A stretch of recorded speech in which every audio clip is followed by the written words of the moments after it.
রাত ৩টার সময় আমাদের ফোন দিছে, সোহেল ভাই আমার নন্দের মোবাইলে ফোন দিছে যে ভাবি একটু আসেন তো।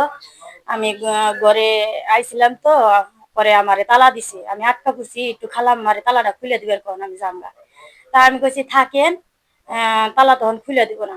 পরে ওইভাবে তাদের রেত পোহাইলো, রেত পোহানোর পরে তারপরে মানুষজন আইলো, দেখলো, দেখার পরে হন এলো, পরে কাজী আইনে পরে তারে বিয়ে টিয়ে করলো, বিয়ে করার পরে হ্যাঁ চলে গেল। রাত্রে 3:30টার দিকে ফোন দিছে আমাকে, ওই সোহেলে, আমাকে ওই যে নাসিমের মোবাইল দিয়ে। পরে ফোন দিছে, করে মাসুদ ভাই আমার একটু এই ঘরে একটু আসেন, আমি একটু কথা বলো। তারপরে আমি যে জানলার দিকে গেছি, মুড়ে ওদের দিকে গেটে তালা, পরে জানলার অনেক খুলিয়ে পরে কথা বলতে বললো, কয় সোহেল ভাই কয় খালাম্মার সাথে আমার একটু একটু কথা কয়ে দেয়। পরে আমি বললাম কি হয়েছে কি হয়েছে, পরে কয় আমি যে ঘরে আটকা পড়ছি রাইতে আয়। পরে সকাল হয়ে গেল, সকালে পরে আমি সমাজের মানুষ রেডি করছি, আর মাই মাথা বড় চাচারা আসার, ভাইটাই আসার, পোয়াতো ভাই, বড় ভাই। পরে ও আবার বিয়ে করবো দেখে এই এলাকারই মুন্সি আছে, এই মুন্সির হচ্ছে নিজেই ফোন করে আনছে কাজীরে। পরে কাজী আসছে বাড়িতে, কাজীটার নাম তো জানে, পরে কাজীর নাম্বার আছে আমার কাছে।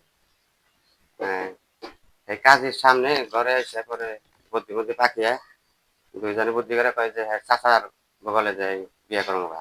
এটা তো কয়ে বাইরে গেটে থনে আমার ধাক্কা দিয়ে ফালে যে দৌড়, পরে দৌড় দেখে দোকানপাট তোমার গেছে, আমি পাশাপাশি দৌড় ফিরে দইরা পরে দইরা এনে ঘরে এনে বন্দি করে হ্যাঁ বসিয়ে রাখছি। পরে ওই কাজই হলো ভয় পেয়ে গেল গা, বিয়ে করালো না। গেল গা পর পরে আবার ওই যাত্রা বাড়ির আমার ওই যে এলাকার কাজী ফোন করে আইনে, তারপরে 1টার দিকে বিয়ে করে দিছি। আমার নাম নাসিমা আক্তার।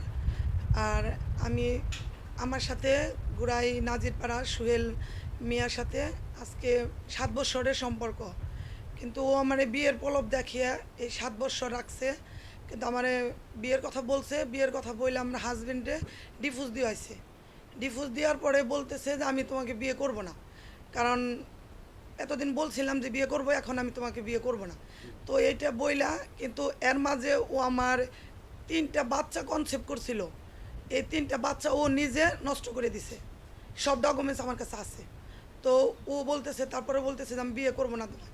পরে আমি কোর্টে মামলা দিছি, কোর্টে মামলা দিছি এবং মির্জাপুর থানায় মামলা দিছি। তারপরে ও বলতেছে যে ঠিক আছে আমি তোমাকে বিয়ে করব, তুমি মামলা উঠাও। পরে আমারে ও বিয়ে করছিল। বিয়ে বিয়ে এলো গেছে মাসের 2 তারিখে ও আমারে বিয়ে করছে। বিয়ে করার পরে 9 দিন, হ্যাঁ গেছে মাসের 2 তারিখে। তারপরে ও আমার বিয়ে করার পরে 9 দিনের মাথায় ও আমার ডিভোর্স দেয়। আর বিয়ে করছিল এটা বইলা যে ও আমার কখনো ছাড়বো না, কিন্তু আর ও ছলনা করে আমার বিয়ে করে ও আমার দিয়ে মামলা উঠাইছে, কোর্টের মামলা উঠাইছে এবং থানার মামলা উঠাইছে। উঠানির পরে 9 দিনের মাথায় ও আমার ডিভোর্স দিছে। তারপরে ও ডিভোর্স দিছে, আমরা এখন জোর করে তার একজনের ভাত খাওয়া যায় না। এখন যেহেতু ডিভোর্স দিছে আমরা মাইনে নিছিল, কিন্তু ও আবার এই মাসের 2 তারিখে ও আবার আমার কাছে আসছে যে আমি তোমাকে বিয়ে করব। আমার জোর প্রবত আমার গার্জেনে আমার ডিভোর্স দিয়েছিল, ডিভোর্স দিয়ে হয়েছে, কিন্তু আমি তোমাকে নিয়ে খাবো, আমি তোমার ছাড়া বাঁচবো না, এটা বইলা ও আমার কাছে আসছে। তো আসার পরে এখন বলতেছে যে আমি তোমাকে বিয়ে করব না, মানে বিয়ে করব বইলা আসে, কিন্তু আসার পরে বলে যে আমি তোমাকে বিয়ে করব না।